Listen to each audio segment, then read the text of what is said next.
You know what would be delightful? To maybe watch television, or just sit around the house, or take a ride in the car without my father bringing up religion.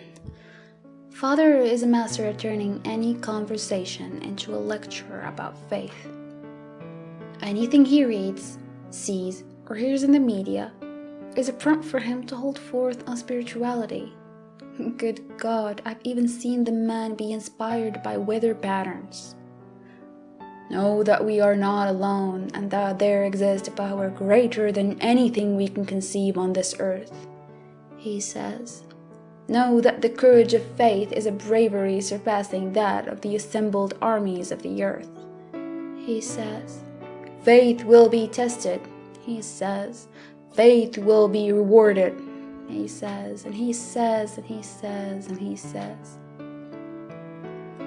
Please don't misunderstand. I am a believer. I have been brought up in the faith and strive to adhere to it. However, I find it increasingly difficult to be a blind follower. For if we fear to ask questions of faith, is that not an admission of doubt? An acknowledgement that our faith, our rock, our shield, cannot withstand the slightest scrutiny? Father will have none of this, and our exchanges escalate into shouts and angry tears. Know that we have been blessed beyond measures, he says, a pointed finger trembling inches from my face. Never forget, boy. Still, my questions persist. Lately, they grow in number. Forgive me. I don't mean to be so critical of my father. He is unshakable in his belief, and that can be inspiring. I think of my mother's recent passing. A man less devout might have abandoned his convictions, strayed from his path. Not my father.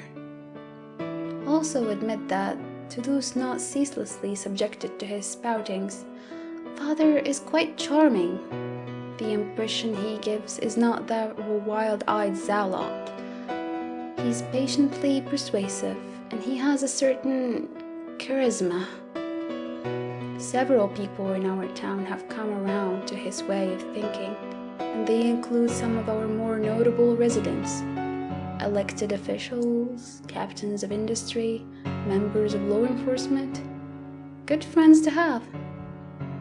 I can see many of them now, as father and I enter the clearing in the woods behind our home. Some avert their eyes. They're new. Others offer a friendly wave and a warm smile. Father is at it again, telling me about the demands of the faith and the comfort that awaits after our earthly trials have ceased. Comfort no less than eternity. All this talk about religion goes a long way toward explaining why my sister is bound upon the altar. It doesn't make what I've been told I have to do any easier.